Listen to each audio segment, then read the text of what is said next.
सुप्रभात बच्चों, कैसे हैं आप सब। उम्मीद करती हूँ आप सब अच्छे होंगे। तो बच्चों, आज की कक्षा में हम पढ़ने वाले हैं अध्याय नंबर 14, जिसका शीर्षक है विलोम शब्द।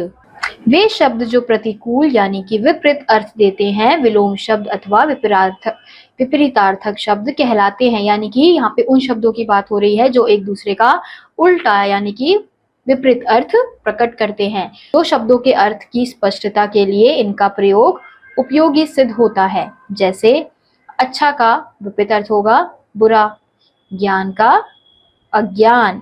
उपयुक्त उदाहरणों में अच्छा और ज्ञान के विलोम अर्थ देने वाले शब्द क्रमशः बुरा और अज्ञान है।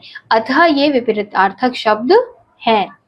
अब विपरीतार्थक शब्द 3 प्रकार के होते हैं। कौन कौन से?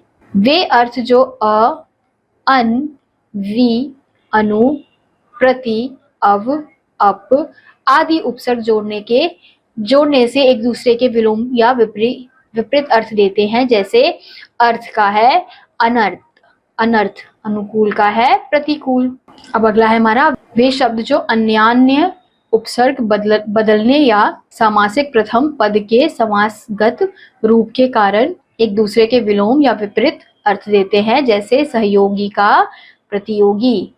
वे शब्द जो भिन्न शब्द युग्मों में एक दूसरे के विलोम या विपरीत अर्थ देते हैं। जैसे उत्थान का है पतन, हार का है जीत। अब यहाँ हमें नीचे कुछ विलोम शब्दों की सूची दी जा रही है, तो हमें यहाँ पे कुछ विलोम शब्दों के उदाहरण दिए जा रहे हैं। जैसे आय का है व्यय, उपयुक्त का है अनुपयुक्त, उचित का है अनुचित, आदर का है अनादर, अर्थ का है अनर्थ, आरोह का है अवरोह, ज्ञान का अज्ञान, धर्म का अधर्म, शुभ का अशुभ, वाद का प्रतिवाद, योग का वियोग, उन्नति का अवनति, उत्तीर्ण का अनुत्तीर्ण, उदार का अनुदार, आचार का अनाचार, विभिज्ञ का अनभिज्ञ, गुण का अवगुण, चल का अचल, संगठन का विघटन, शकुन का अपशकुन, राग का विराग और परिमित का अपरिमित। बच्चों, हमने यहाँ पे कुछ विलोम शब्द के उदाहरण देखे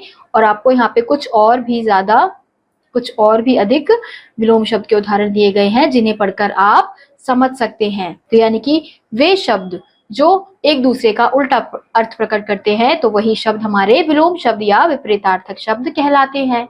तो बच्चों, इसी के साथ आज का यह अध्याय यहीं समाप्त होता है। उम्मीद करती हूँ आपको यह अध्याय समझ आया होगा। मैं आपसे मिलूंगी अगली कक्षा में, तब तक के लिए नमस्कार।